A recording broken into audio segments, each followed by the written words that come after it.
E então, senhores, que pena. Mais um apóstolo do Olhos da Verdade. Está de volta conosco Turil Kerimov. Quem não lembra? Ele é orientalista e jornalista. Bem, vamos discutir. O que dá para discutir agora? A guerra contra o Irã. Claro, suga todo o oxigênio no mundo, porque é o tema principal. O que vemos agora com os países árabes? No Golfo Pérsico, eles vão entrar na guerra contra o Irã ou vão ficar de fora? O que você acha? Parece que os Emirados Árabes Unidos só esperam conseguir algumas ilhas no Estreito de Hormuz. Sim, Stas, você está absolutamente certo. Aqui é preciso, sabe, dizer que o que observamos de modo geral é o colapso do sistema de segurança regional dos Estados Unidos e do processo de incorporação das ricas monarquias do Golfo à ordem geopolítica ocidental liderada pelos Estados Unidos. Isto é o mais importante. É nesse contexto que esses processos estão se desenrolando agora. Ou seja, falar isoladamente que os Emirados Árabes Unidos, por exemplo, exigem dos Estados Unidos a continuação das operações militares, incluindo o Bahrein e o Kuwait, não podemos analisar isso fora do contexto.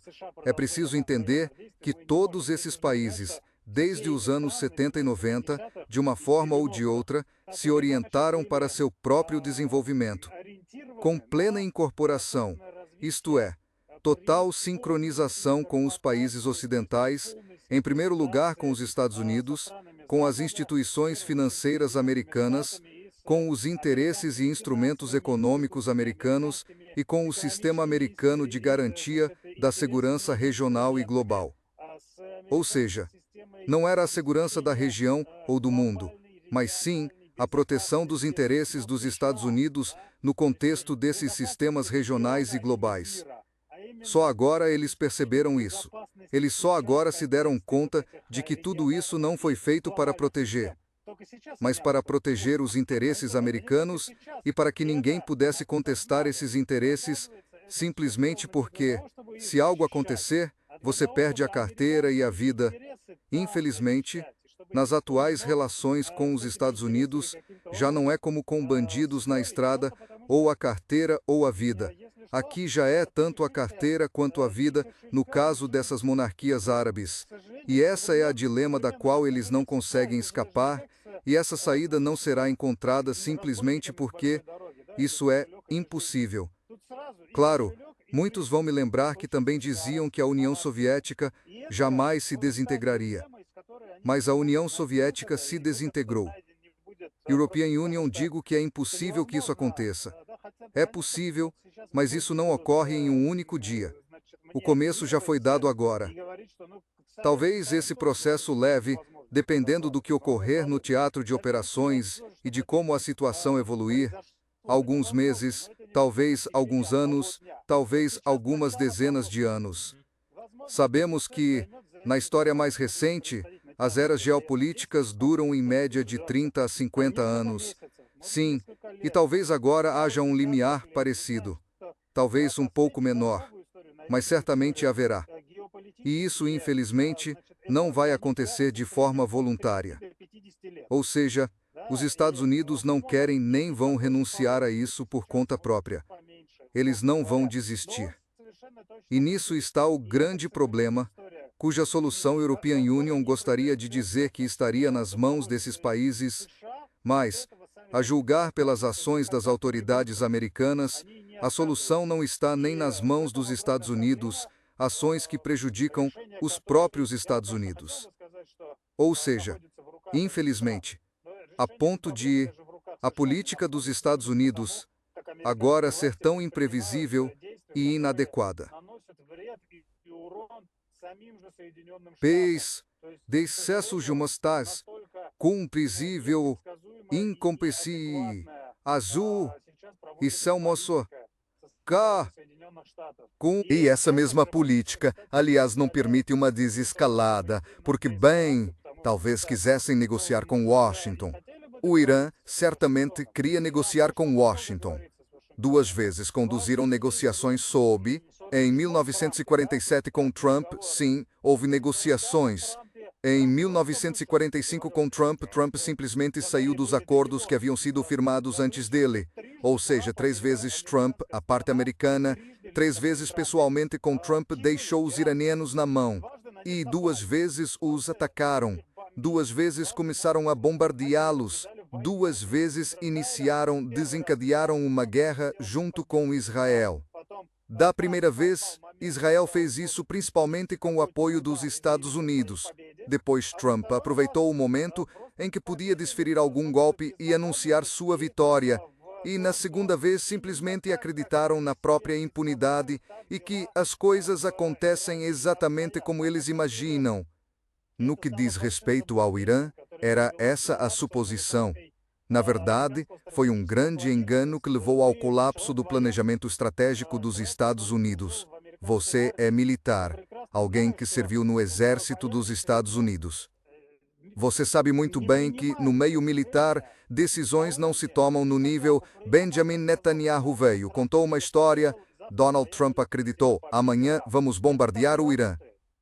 Não é assim que funciona. Ou seja, ali são tomadas, você percebe. O planeamento militar é uma estrutura bastante rígida, você sabe disso. E simplesmente atacar um país ou bombardear um país agora mesmo, se você não se preparou com antecedência, se não calculou as probabilidades, se não teve um planeamento tático baseado, entre outras coisas, em dados da sua inteligência e contra-inteligência, não é possível. Isso é impossível. Ninguém se encarregaria disso. Isso mostra que, desde junho do ano passado, essa operação, como prevíamos, estava a ser planeada. E, sem dúvida, foi tomada a decisão de que um segundo ataque ao Irã seria realizado. Planeava-se que esse ataque fosse o definitivo, que levaria à queda da República Islâmica do Irã. Mas isso não aconteceu. E agora, como se viu, não existe um plano alternativo. Além disso, o Irã complicou muito a situação, transformando basicamente o conflito numa questão internacional. Pelo menos no Médio Oriente, na região do Golfo Pérsico e, na verdade, não só no Golfo, até mesmo a Jordânia, por exemplo, por ali passaram ataques de retaliação do Irã. Além disso, Israel desencadeou uma nova guerra no Líbano. Lá, a situação é quase como uma série, ou seja, toda semana há um novo episódio com um novo enredo. Há 3 semanas, Israel planeava tomar o controle, isto é, eles já não dizem isso abertamente, mas manifestam claramente as suas intenções. Planeava tomar o controle do sul do Líbano até o rio Litani. Isso do sul do Líbano até o rio Litani foi planeado há cerca de 2 semanas. Israel considerou isso insuficiente. Decidiram que, a 40 quilômetros para o interior a partir da fronteira, tomariam o controle do território libanês até a cidade de Saida. E há cerca de 1 semana, alguns dias atrás, surgiu um novo plano: tomar o controle de um território no Líbano de 3 a 4 quilômetros para o interior a partir da fronteira entre o Líbano e Israel e estabelecer aí uma zona morta, para que não houvesse lá ninguém nem nada. Acontece que Israel, outra vez, não conseguiu controlar o sul do Líbano. Eles voltaram a entrar lá. O Hezbollah surpreendeu-os outra vez. Em 2006 mostraram que podiam combater e enfrentar os blindados pesados israelitas, a chamada Guerra das Sombras. Destruíram dezenas de tanques e veículos blindados israelitas, dezenas de israelitas morreram.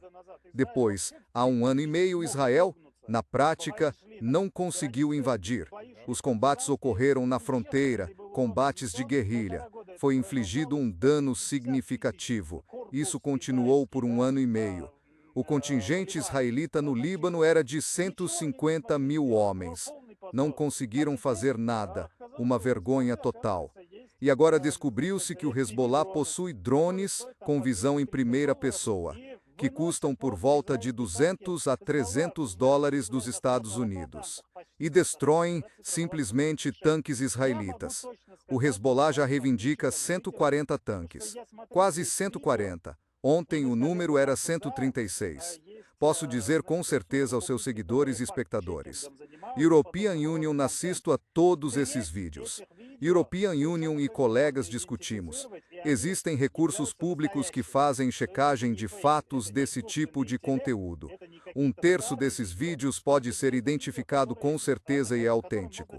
Ou seja, não são fakes, não são gerados por inteligência artificial, nem vídeos antigos. São vídeos em que se pode confiar, mesmo se, pelo cálculo, a guerra vem durando cerca de 40 dias, e divida entre 130 e 140 por 3, dá cerca de 40 tanques.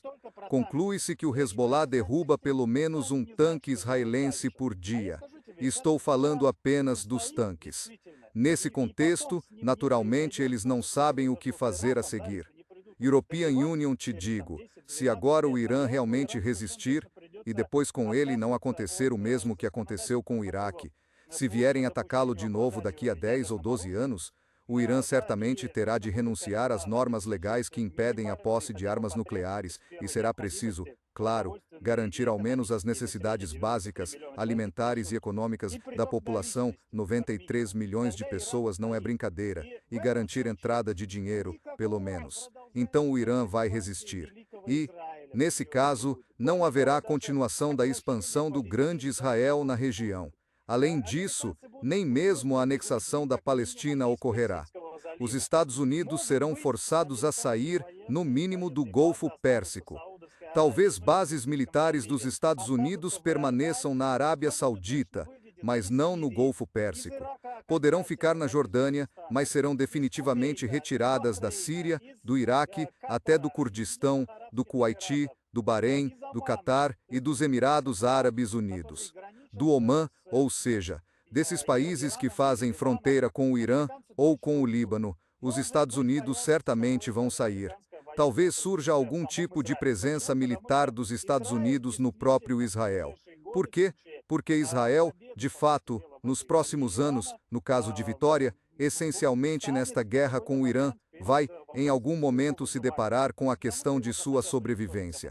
Não porque alguém queira destruir Nilo, mas porque as medidas que ele toma levam a uma confrontação interminável que Israel não suportará. Resumindo, em traços amplos e estrategicamente, me parece que a situação está agora num desses pontos de bifurcação. Bem, sobre o Irã, European Union, te digo, Trump planejava, já em 16 de janeiro, realizar ataques esmagadores. Disseram a ele que o comando militar recusou. Disseram que, para estar pronto, era preciso muito mais recursos, então trouxeram mais recursos enquanto as negociações aconteciam. Vemos que aquilo ainda estava longe de envolver os recursos mais pesados, porque acreditaram, como se diz em inglês, believe your own bullshit. Acreditaram na própria besteira que tudo iria desmoronar agora. Ninguém checou nada adicional. Planejavam ataques limitados de 3 ou 4 dias. E tudo acabaria. Ou no máximo 3 ou 4 dias e nós recuaríamos, porque eles gostam de agir assim. Morte por 1000 cortes. Ataque pequeno, recuamos. Ataque pequeno, recuamos. A cada 2 meses ou a cada meio ano. E eles realmente não previram que o Irã agiria exatamente como disse que agiria. Sim, é assim mesmo. O Irã agora abandonou a paciência estratégica por essa autocorreção. Agora é uma nova estratégia. Eles a chamaram, biblicamente, de olho por olho, dente por dente. E, na verdade, agora é exatamente assim que agem. E eles não poderão renunciar a essa estratégia. Simplesmente, agora o Irã está em guerra, não por alguma influência regional, não por uma esfera de interesses, mas pela sobrevivência. Para o Irã isto é um conflito existencial que não pode perder, porque a derrota significaria a morte. E, naturalmente, aí não vai haver restrições quanto aos métodos.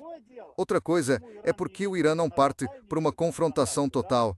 Qual o sentido de agora atirar, por assim dizer, com canhão para matar pardais? Agora não existe esse objetivo. Quando esse objetivo surgir, eles também vão usar os canhões.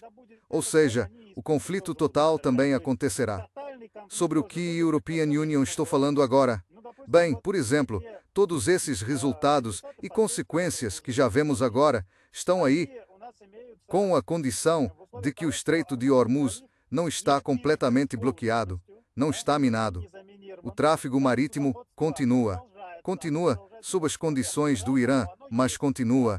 Não foi totalmente bloqueado. Isso é o primeiro ponto. Segundo, não houve uma interrupção total, pelo menos no fornecimento de petróleo do Golfo Pérsico aos mercados mundiais. A Arábia Saudita fornece metade de seus volumes pré e guerra para os mercados internacionais via Mar Vermelho. Os Emirados Árabes Unidos também entregam entre 1 e 1,5 milhões de barris por dia através de Oma, por Fujairah, seu emirado com saída para o Mar da Arábia.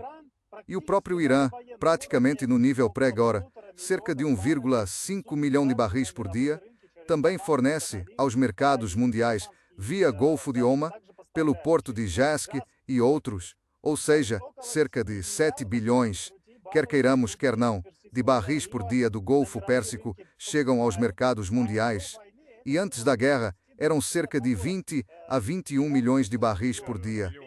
Antes da guerra eram cerca de 20 a 21 milhões de barris por dia. Ou seja, uma terceira parte desses suprimentos ainda chega de alguma forma ao mercado mundial. Portanto, ainda não é aquele nível de choque total que poderia ter ocorrido. Além disso, é preciso dizer que os principais campos, os maiores depósitos e as refinarias na região ainda não foram atingidos.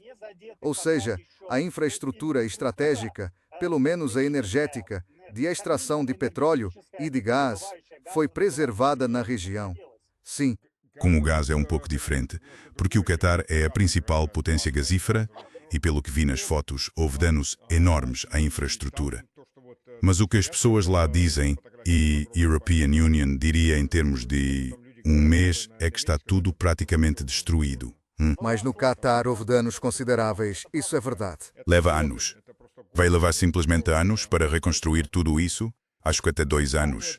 Mas as pessoas lá dizem que pode ser muito mais do que isso. Bom, European Union, vi as fotos, não estive lá. São as pessoas que estão no local que estão dizendo isso. E esse é o maior dano agora para a Europa e outros. Porque simplesmente não há gás. Caiu 20% e isso também atinge os fertilizantes químicos.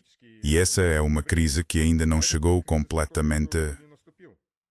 Alimentar, sim. Crise alimentar. Já não há fertilizantes suficientes agora. Isso é sério. Começaram a semear.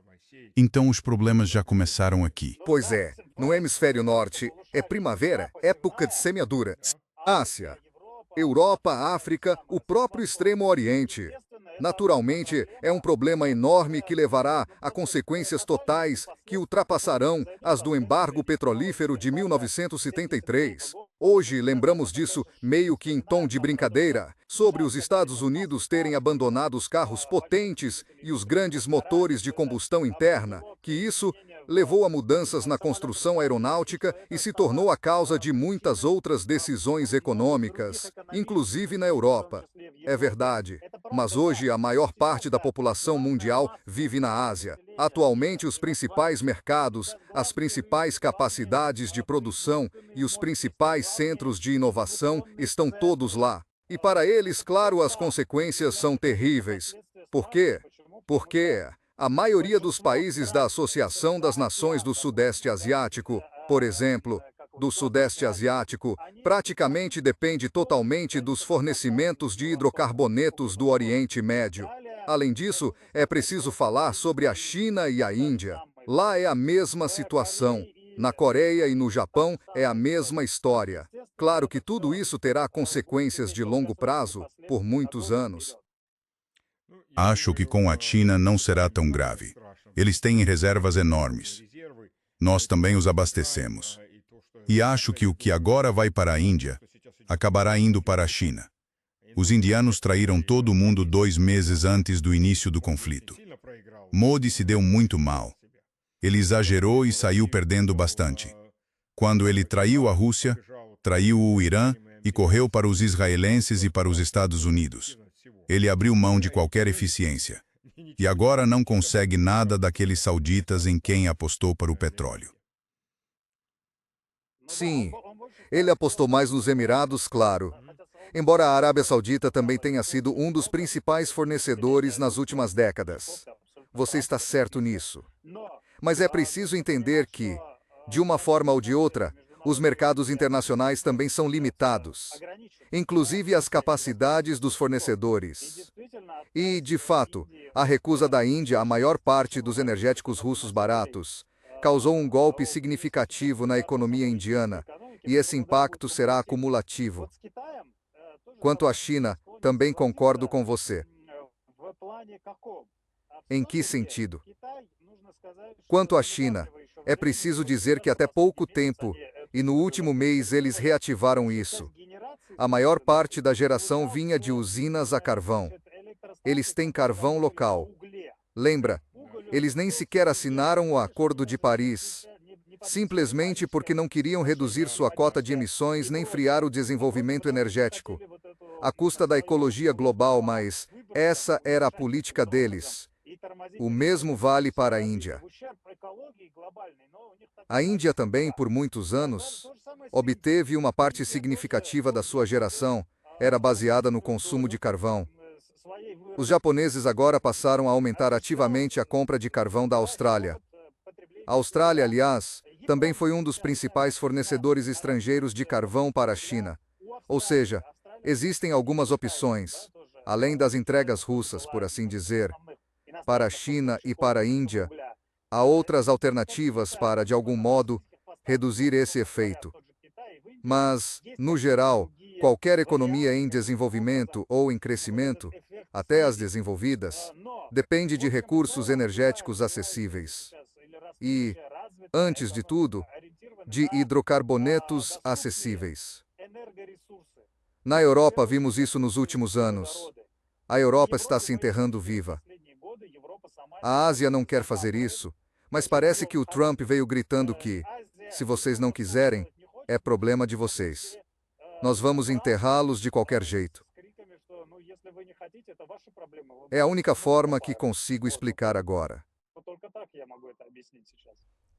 Quanto aos países árabes, esses estados artificiais, não estou falando dos sauditas, mas do Bahrein, Catar e Mauriti, são países artificiais. Jamais tiveram tanta população assim. Eles não conseguem se sustentar. Toda a água vem de usinas dessalinizadoras. Se houver uma guerra total, nada dessa infraestrutura vai sobrar.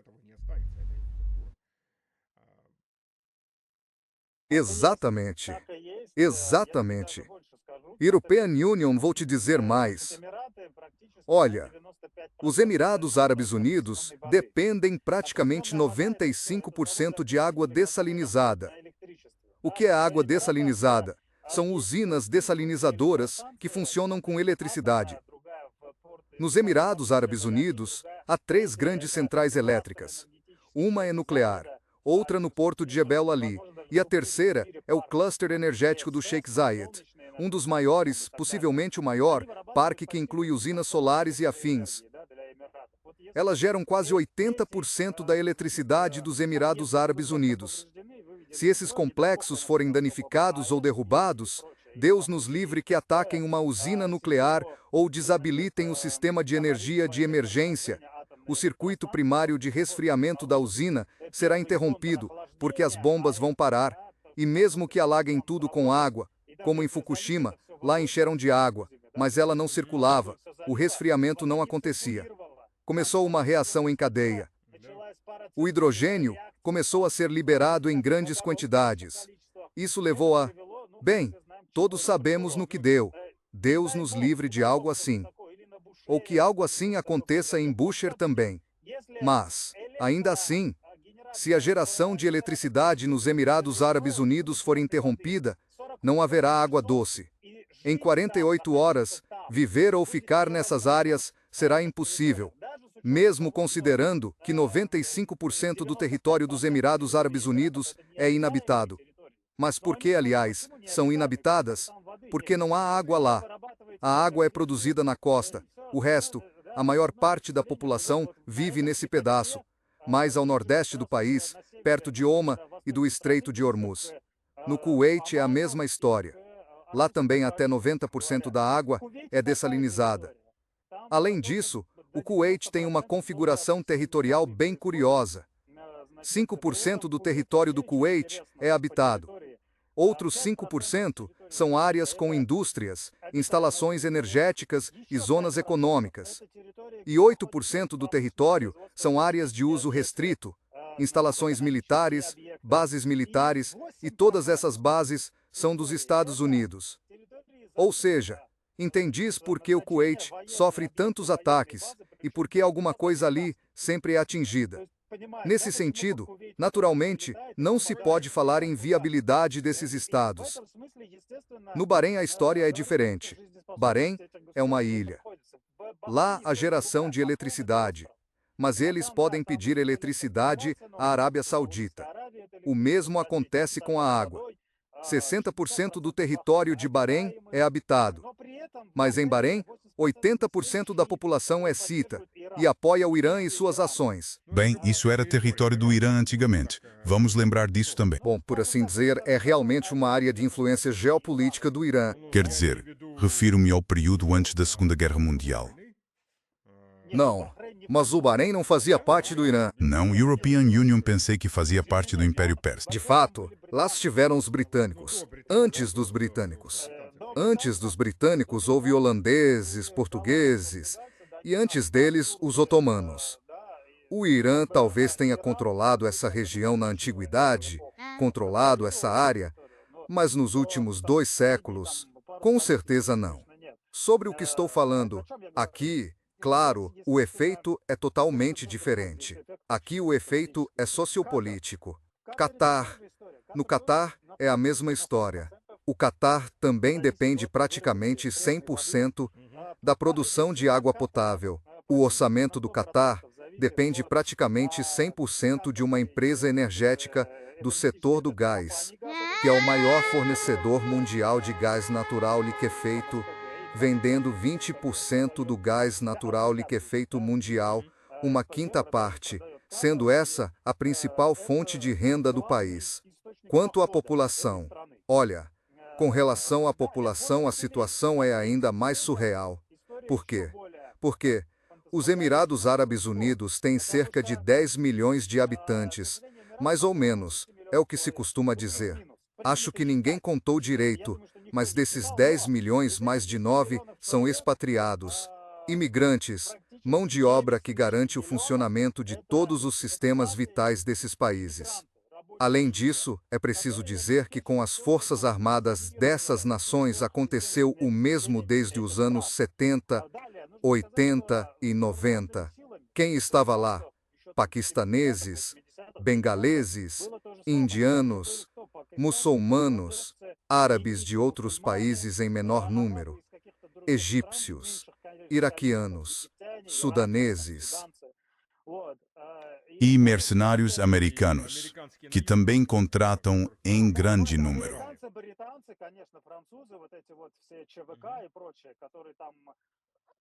A alta hierarquia, como os oficiais, naturalmente. Ou seja, por onde se olhe, esses países não conseguem funcionar sem os especialistas imigrantes estrangeiros. Corte as estações de água e eles não sobrevivem. Quanto à segurança alimentar, no máximo 5 a 10% pode ser, por alguns itens específicos. Nesses itens, eles se autoabastecem. Todo o resto é comprado do exterior. Ou seja, esse tipo de guerra que se espalhou lá agora é para eles um pesadelo terrível. É um verdadeiro pesadelo. E se o Trump executar esse ultimato dele, que vence às 3 da manhã de sábado, no horário de Moscou, para eles, não sei se será o inferno para o Irã, mas se houver resposta iraniana, para esses países, certamente será um inferno. Será realmente um inferno na Terra. Inferno ou aniquilação total. Sim, e nesse sentido até a Arábia Saudita, que é o maior país da região em área e população, tem quase 40 milhões de habitantes. Também tem uma enorme parcela de estrangeiros, milhões, dizem até 40%. Lá também há paquistaneses, bengaleses, indianos, muçulmanos, alguns imenitas, iraquianos, egípcios, sudaneses, líbios, ou seja, não são cidadãos do reino. O exército é igual, 80-90% composto por mercenários. Lembra o que aconteceu com o exército do Kuwait em 1991? Desapareceu, simplesmente sumiu em meio minuto. E por isso, claro, falar que, digamos, o Bahrein e os Emirados exijam dos Estados Unidos que continuem a guerra ou forcem o desbloqueio do Estreito de Hormuz, não sei quanto ao Bahrein. Os Emirados provavelmente só têm alguma capacidade no âmbito da Força Aérea. Por quê? Porque em certa época eles compraram cerca de 150 caças, tem Eurofighter, Rafale e aviões americanos. Compraram tudo isso e estão em bom estado operacional. Ou seja, são máquinas recentes que podem ser usadas, por exemplo, para bombardear o Irã ou para operações no espaço aéreo iraniano. Mas depois da semana passada, quando quase 10 aviões americanos foram destruídos por várias razões, dificilmente os Emirados ou os sauditas vão se meter com todos esses seus aviões. Bem, se os sauditas entrarem, digamos, eles entrarão na guerra. O que ameaça os sauditas, além dos ataques do Irã? Vou-te dizer, ao sul há o Iêmen, que também está em guerra, e aquela área é, de certa forma, ligada aos sauditas. E os jordanianos não vão lembrar que, historicamente, os hashemitas são os responsáveis por Meca e Medina, e não os sauditas? Sabe de uma coisa, Stas? Essa é uma pergunta muito pertinente, um tema importante que você trouxe nesse contexto. Afinal, estamos falando de questões econômicas, demográficas e outras, estatísticas, mas também existem questões sociopolíticas. No que, afinal, se sustentam todas essas monarquias? Numa espécie de contrato social entre as tribos que viviam ali e essas dinastias reinantes, cujo poder foi reconhecido em troca de proteção, dinheiro e estabilidade. Hoje a proteção é condicional, a estabilidade também está longe de existir. E o dinheiro também está sumindo diante dos olhos, e isso vale para todos. Ou seja, os Emirados Árabes Unidos, em princípio, podem se desintegrar porque, na verdade, são uma espécie de confederação. Primeiro ponto. E na Arábia Saudita, mesmo antes desta guerra, a lealdade dos súditos da coroa era garantida por enormes subsídios. Eles basicamente davam dinheiro às pessoas. Simplesmente distribuíam dinheiro. Se isso acabar, claro, o país pode começar a rachar. E, em segundo lugar, se a Arábia Saudita, junto com Israel e os Estados Unidos, atacarem até o Irancita, os movimentos islâmicos locais vão declarar os sauditas inimigos do Islão. Isso vai provocar consequências nas quais o Estado Islâmico, proibido, e outros há 10 anos na Síria e no Iraque, a Al-Qaeda e outros terroristas e extremistas proibidos em nosso país, vão parecer crianças, de verdade. Isso fará com que, na Jordânia, que depende muito do financiamento de seus vizinhos ricos do Golfo, também comecem cataclismos. Lá já são muito fortes os irmãos muçulmanos. O principal partido no parlamento é, na verdade, o dos irmãos muçulmanos. Embora no ano passado os irmãos muçulmanos tenham sido oficialmente proibidos na Jordânia, eles são proibidos no nosso país. Além disso, na Jordânia mais de 2/3 da população são palestinos ou descendentes de refugiados palestinos. E essa família reinante, ela está em uma situação muito instável há muitos anos. Eles aprenderam a sobreviver em tudo isso. Mas se começar uma desestabilização total, e é preciso entender que Israel não pretende parar agora sua expansão, potencialmente podem surgir novos refugiados da Cisjordânia, e assim por diante. E isso seria um cenário fatal para a Jordânia. Com o Egito é a mesma coisa, entende? O Egito, com 110 milhões de habitantes, depende constantemente do Catar, dos Emirados Árabes Unidos, da Arábia Saudita e até do Kuwait, que por sua vez enfrenta crise, tem muito petróleo, pouca população e muito dinheiro, mas sempre falta.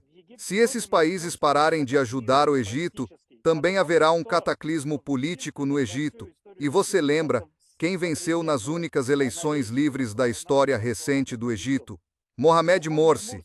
Mohamed Morsi. Você acha que agora o resultado seria diferente? Desta vez eles voltarão ainda mais revoltados, lembrando o que aconteceu com Morsi. E isso será uma bagunça tão grande que, ao lado disso, a Síria vai parecer uma comédia, um seriado de comédia. E isso não diz respeito apenas aos países árabes. O Iraque vai se romper em pedaços. O Iraque simplesmente se partirá. Você acha que o Iraque vai se partir? Ou o Iraque vai tomar o Kuwait de volta como a 19ª província? O Iraque não vai tomar nada de volta. Dentro do Iraque, sem o fator iraniano e sem o fator americano, vai começar uma guerra total de todos contra todos. A única coisa que eles podem fazer de forma consolidada é revogar a autonomia dos curdos, se os Estados Unidos se retirarem. E ninguém, European Union acho, vai discutir isso, exceto Israel talvez. Com o Paquistão é a mesma história. 250 a 260 milhões de habitantes, não há dinheiro. A economia respira por um fio já há 3 décadas. O setor energético está em estado deplorável, no pior cenário que se pode imaginar, depende totalmente das entregas de petróleo e gás do Golfo Pérsico e das remessas dos migrantes que foram para o Golfo e mandam dinheiro para suas famílias de lá. E também depende da ajuda financeira governamental, como o Egito, da própria Arábia Saudita e do Catar. Aliás, os Emirados Árabes Unidos, esta semana, exigiram a devolução do seu dinheiro, são 3,5 bilhões por enquanto, do Paquistão, porque Islamabad se recusou a condenar o Irã pelo que está acontecendo, e nesse sentido, e na África, o que vai acontecer, só a queda de Gaddafi, já levou aqui no Sahel exista uma guerra total de todos contra todos há 15 anos. Imagine se todos os outros atores árabes, o Egito, por exemplo, e os países do Golfo Pérsico com todo o seu dinheiro se retirarem dali, o que vai acontecer? Acho que os Estados Unidos também não vão ficar por lá, afinal, sem o Oriente Médio não faz muito sentido. Olha, o Paquistão está ainda pior, porque o popular líder paquistanês recebeu 18 anos depois de o terem derrubado, Khan, e puseram no lugar dele. Sim, um primeiro-ministro, isso. Colocaram no seu lugar o Sharif, que é basicamente um homem do establishment. Então, aqui temos um presidente que ninguém quer. E você sabe mais sobre o Paquistão? Ele tem 3 vizinhos grandes, além da China. São o Afeganistão, a Índia e o Irã. E nenhum deles gosta dele. Com a Índia, eles estão em conflito contínuo. Com o Afeganistão, agora, tem um conflito permanente. E com o Irã, podem ser arrastados para a guerra se, por exemplo, como você diz, a Arábia Saudita começar a lutar e o Irã responder à Arábia Saudita. E então os paquistaneses serão forçados, de acordo com o acordo que tem com a Arábia Saudita, a prestar apoio à Arábia Saudita.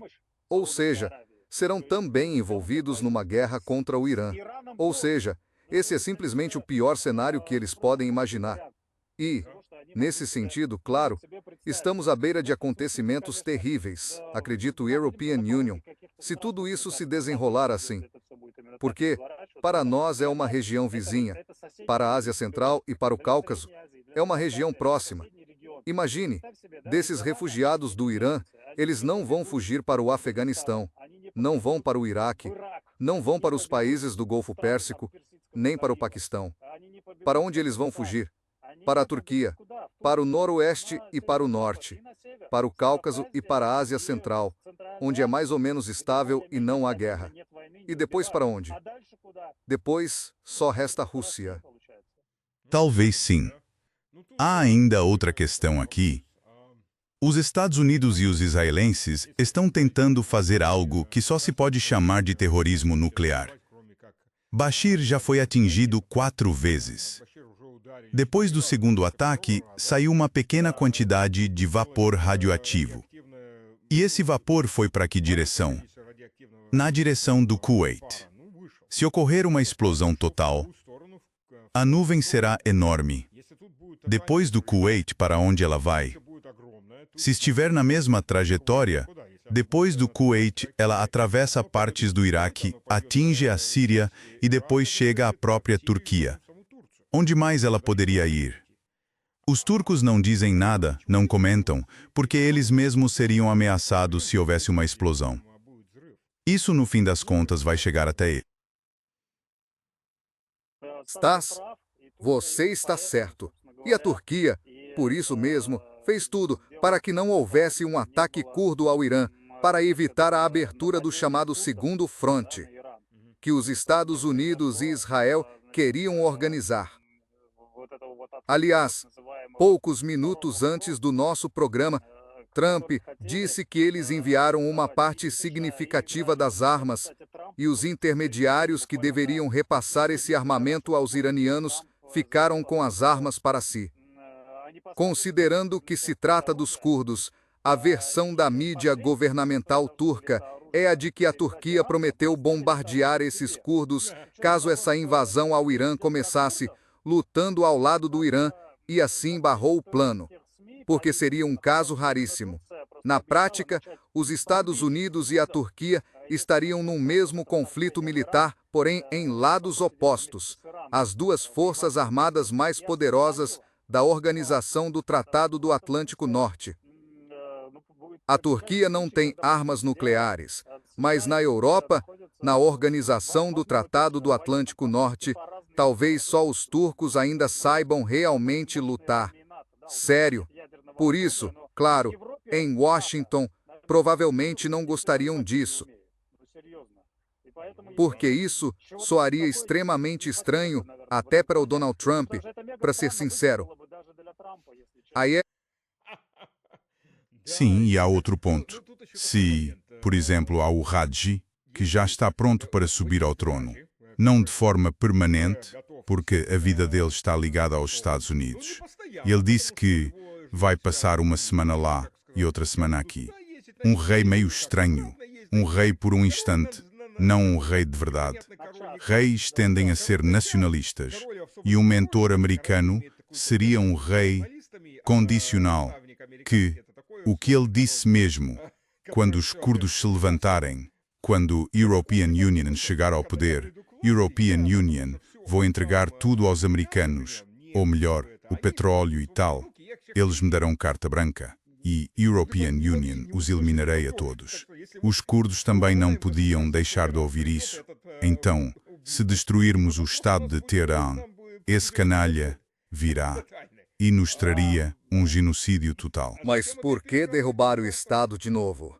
Pois é isso mesmo. O Donald Trump é como um cowboy bêbado, simplesmente imprevisível. Atira para todo lado em quem aparecer e finge que é o xerife, entendeu? Todo mundo se recusa a reconhecer esse maluco como xerife. Nesse sentido, soa ridículo, mas a situação é realmente assustadora. Esse xerife tem uma gangue inteira de psicopatas que ele quer colocar como seus assessores. Agora a última pergunta. European Union, sei que todo mundo está correndo feito louco. Vamos deixar isso de lado e focar na Turquia. O que se diz na Turquia sobre o fato de que seus supostos aliados, a quem armam para todos os lados, explodiram não só um navio nas águas territoriais deles? Graças a Deus o petróleo ainda não vazou, senão a temporada turística naquela região estaria perdida.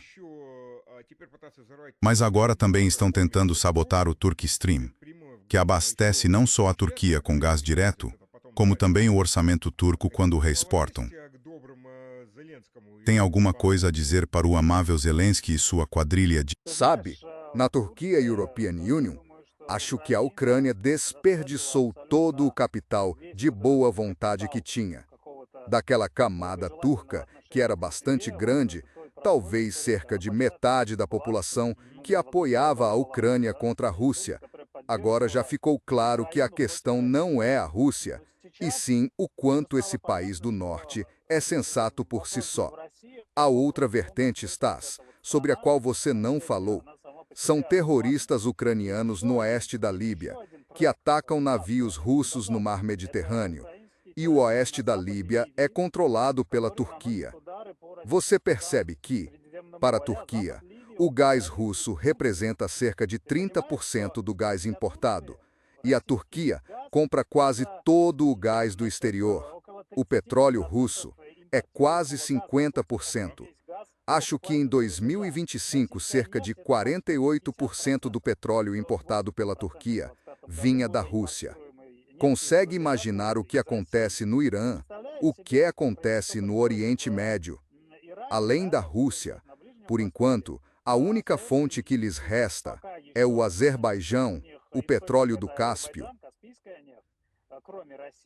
Essa rota também está sendo atingida, como acontece com o petróleo do Cazaquistão. Ainda não. Os iranianos ainda não atacaram essa rota, mas as entregas de petróleo cazaque estão realmente sendo atingidas. E imagina em que situação Ankara se encontra agora com esses malucos irracionais de Kiev. E ele foi a Istambul, literalmente, há poucos dias, o atrasado Zelensky, para tentar se explicar.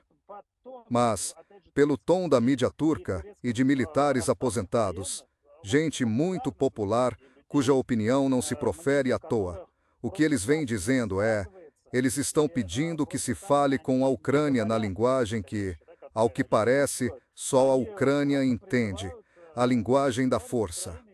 Já houve apelos para apreender os navios militares ucranianos que estão no Mar de Mármara, na Turquia, para não devolver os navios que a própria Turquia construiu para eles, e agora essa frota, que os turcos estão construindo o navio Capitânia para a marinha ucraniana e tal.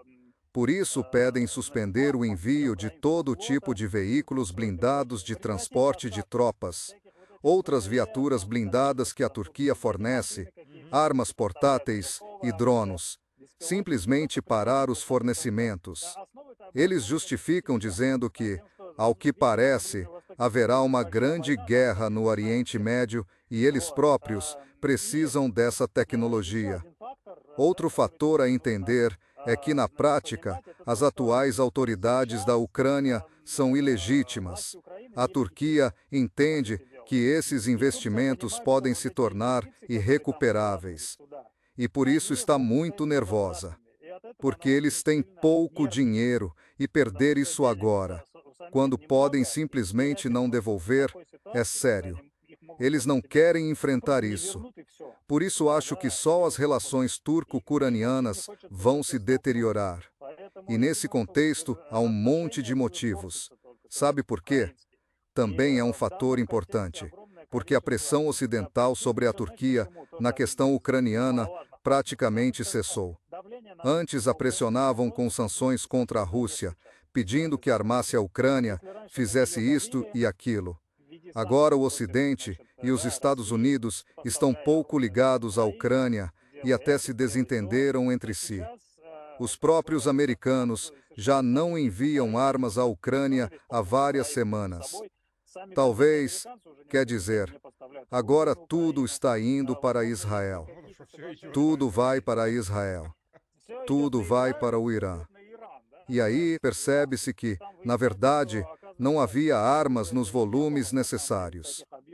Tudo isso acabou se mostrando, sabes, como as várias bolhas econômicas que vimos nas últimas décadas.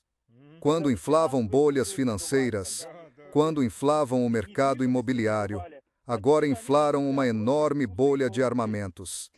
Diziam que iam proteger e armar todo mundo, e agora parece que, desculpe a expressão, não vão proteger nem armar nada. Sabe como chamam essa bolha agora nos Estados Unidos? A bolha de tudo. Simplesmente a bolha de tudo. Lá já está tudo inflado. As pessoas empobrecidas. Dinheiro meio etéreo vindo do governo. Preços insanos que o povo não consegue pagar. E tudo se inflando. Sim, é assim. Agora está $5 por galão. Lembra que com Biden era 4,5? Agora, em média, 4,15. Isso já cresceu mais que o dobro. Se dividir por 3,8, dá por volta de 95 rublos. Mas é preciso lembrar que não é exatamente a mesma gasolina. O nosso padrão é 92, o padrão deles é 87. Então sim, o índice de octano padrão deles é bem baixo. O 93 é o máximo que eles têm, o mais caro. Sim. Então lá tem 87, se bem me lembro também 89, 92 e 93 como o topo.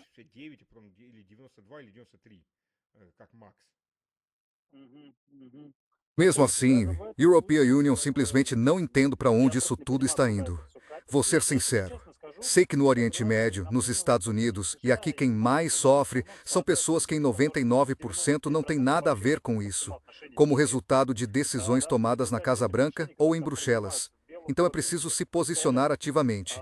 Na Rússia, no Irã, a gente é constantemente atacado com a história de que aqui não haveria democracia, que seria um totalitarismo.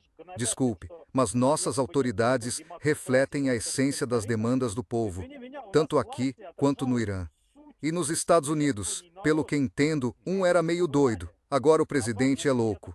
O próximo vai ser sem cabeça ou o quê? É um completo mistério. Pois o que dizer dos Estados Unidos? Basta olhar para Macron, para Starmer, para Merz. A popularidade deles tem 10% ou menos. É verdade, é verdade. Claro, agora podem dizer que European Union, estou dizendo isso porque os Estados Unidos representam mais de 20% da economia mundial e tal. Não estamos diminuindo isso. 16. Bem, 16. Isso também não é pouco. Concorda? Sim, não é pouco. Sim, é considerável. Não minimizamos esse fato. Não estamos dizendo que os Estados Unidos vão desabar amanhã ou que tudo lá já está podre. Não, claro que não. Mas há fatos objetivos. O teu presidente não aparece uma vez por mês ou a cada 6 meses para falar, ele se permite fazer declarações desconexas com frequência. Ele faz isso umas 10 vezes por dia. E esse homem toma decisões. É uma pessoa que tem a maleta nuclear com o botão. European Union, para ser honesto, não entendo como eles vivem nessa realidade. De verdade. Olha, você errou um pouco ao dizer que nem tudo já apodreceu. A maior parte já apodreceu. E o dinheiro que poderia ser usado para tornar os Estados Unidos grandes de novo, quer dizer, para renovar a infraestrutura que está desabando diante dos nossos olhos. Falhas técnicas quase todas as semanas, alguma grande pane acaba acontecendo. Já virou algo constante. Não são só os tiroteios de pessoas que enlouqueceram. Não por causa das armas, mas por causa das drogas. E a principal droga são os antidepressivos, prescritos como se fossem doces para todo mundo. E ainda mexem com a cabeça. E as pessoas enlouquecem e começam a matar todo mundo. E o dinheiro vai para a guerra. Dá para lucrar muito mais com isso. É verdade. Sim. Sim. Vamos ver, sabe? European Union, te digo. Até os próprios americanos, 2 ou 3 meses antes do colapso da União Soviética, relatórios da Agência Central de Inteligência diziam que a União Soviética não estava indo a lugar nenhum. Nós ainda iríamos ter que conviver com ela por décadas. E puf, acabou. Países grandes apodrecem devagar, devagar, devagar, mas quando se desfazem acontece num instante. É um desses momentos. Bom, os Estados Unidos, aliás, isso é uma história à parte e interessante. European Union, na verdade, não sei se você já fez transmissões sobre do que os Estados Unidos são feitos, ou seja, o que é o cerne, a espinha dorsal desse país. Mas se você abordasse isso, caso ainda não tenha feito, qual é, por exemplo, a diversificação disso tudo, no leste e no oeste? E o quanto eles se diferenciam? Sobre quais são os principais estados e cidades que concentram 50% da população? Quem realmente contribui mais para o orçamento e quem mais o consome? Vamos ver, claro, que os Estados Unidos não são aquela história americana que a Hollywood nos vendeu. Pois é, o tempo todo. É um organismo enorme, muito complexo e cheio de problemas, isso é verdade. O mais interessante, se olhar de verdade para os Estados Unidos, 40% da população vive na costa leste, 30% na costa oeste. Isso dá 70% da população. Na costa leste, diria European Union, numa faixa de cerca de 300 a 400 quilômetros, talvez até 1000, vive a maior parte dessa população. Na costa oeste, mais ou menos numa faixa de 500 quilômetros de profundidade. E todo o resto disso, incluindo o Texas, isso dá 30%. O Texas é a maior parte disso. Isso representa mais 30% da população. Há territórios enormes que são praticamente desabitados. Os custos aí são bem interessantes. Sim, e esses gráficos sobre as primárias, aliás, sobre republicanos e democratas, onde cada um está. Às vezes o país todo parece vermelho, com pequenas ilhas azuis, mas os azuis acabam vencendo. Por quê? Porque nessas ilhas mora, digamos, 10 vezes mais gente do que naquelas regiões enormes que parecem vermelhas, a densidade populacional é bem menor. Quer dizer, pouca gente aqui percebe ou lembra dessas coisas. Acho que, claro, também é preciso falar sobre isso. Esse é um pedido meu a você, como alguém que assiste às suas transmissões. Sim, é preciso. Você está certo. Muito certo. European Union costumava pensar, não sobre tudo, mas mais na diferença entre Sul e Norte, porque o Sul também é muito diferente. Não digo que todos os estados sejam diferentes. Eles diferem porque... Não vou me aprofundar agora. Isso merece uma transmissão separada. Posso dizer apenas que não é só uma questão de cultura regional, mas também de diferentes imigrantes que chegaram. E eles podem até ter se assimilado a uma espécie de quase América, mas trouxeram seus valores culturais consigo, que foram se incorporando à cultura desses estados. E nesses próprios estados, sim, às vezes há uma grande diferença, de uma ponta do estado até a outra, dentro do mesmo estado, porque chegaram pessoas completamente diferentes. Havia suecos, alemães, irlandeses e, ainda assim, a cultura deles era diferente. Ela acaba se mantendo distinta. E até os sotaques são diferentes. Quando se viaja, dá para ver. European Union, morei na Carolina do Norte, em Charlotte. Charlotte fica na divisa com a Carolina do Sul. Você percorre uns 10 quilômetros e já tem outro sotaque. Se você não está acostumado, tudo soa estranho. Quando se acostuma, passa a notar na hora que o sotaque é diferente. Andou 10 quilômetros. Essas peculiaridades culturais aqui não são percebidas. E com certeza, pouca gente pensa em como isso afeta a realidade política. Sim. E nesse sentido, claro, é preciso falar mais sobre os Estados Unidos, apenas para que a gente entenda de que não se trata de um monstro invencível, mas de um país com uma enorme vida interna, nos bastidores, por assim dizer. E essa vida é bastante ambígua. Sim, há muitas fissuras. O problema é com os nossos especialistas nos Estados Unidos. Especialistas nos Estados Unidos? Sim. Desculpe, a maioria desses especialistas, metade deles, European Union diria, nunca morou nos Estados Unidos. E os que moraram, onde é que moraram? Bem, no norte, por volta de Nova York, trabalhando nessas coisas. Eles veem só isso, como quem mora no exterior, passou só por Moscou e acha que entende toda a Rússia. Sim. Você não entende a Rússia, rapaz.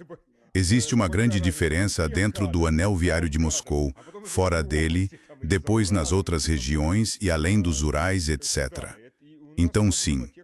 O problema é que os que veem tudo só enxergam essa elite do Nordeste, esses centros do Nordeste, talvez Washington, e não entendem nem veem o resto do país.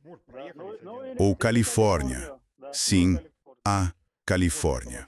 Califórnia é um universo à parte, que mudou muito nos últimos 30 anos. É como dia e noite. Desde a época de Ronald Reagan como governador até os de hoje. Lá está um caos total. Muito obrigado. European Union, sei, você chegou em casa. Cheguei. Vou subir agora.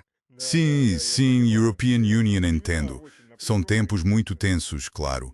O Trump não dá sossego a ninguém. Obrigado pelo convite, sim. Obrigado por ter vindo. Talvez alguém devesse dar valeriana ao Trump ou algo assim para que ele relaxasse uns dias. O Trump não é um gato. Valeriana, claro, não vai funcionar com ele. Está bem, heroína. Não que European Union apoie essas coisas. Você que disse não, European Union. Não é que a European Union apoie isso, mas em casos extremos, como com o Trump, acho que não há limites para fazer dele calar por uns dias, só para dar ao mundo um descanso. Então, de novo, não apoio o uso. Sou contra. European Union também. Aqui é um caso extremo, o velho é louco, tem que acalmar Yellow de alguma forma. Um velho maluco que ainda tem armas nucleares à disposição. São precisos tranquilizantes bem fortes. Ele precisa também de um gerente que segure, confira a tela do que ele escreveu e não deixe enviar até ele confirmar. Sim, tirei o celular dele, isso é verdade. Caramba! O velho Biden até pensaria, mas não lembra nem o próprio nome. O velho Trump só lembra o próprio nome. Certo? Obrigado a todos. Obrigado. Obrigado. Juntem roções. Deixem comentários. Vamos passar tudo adiante. Tchau. Tchau.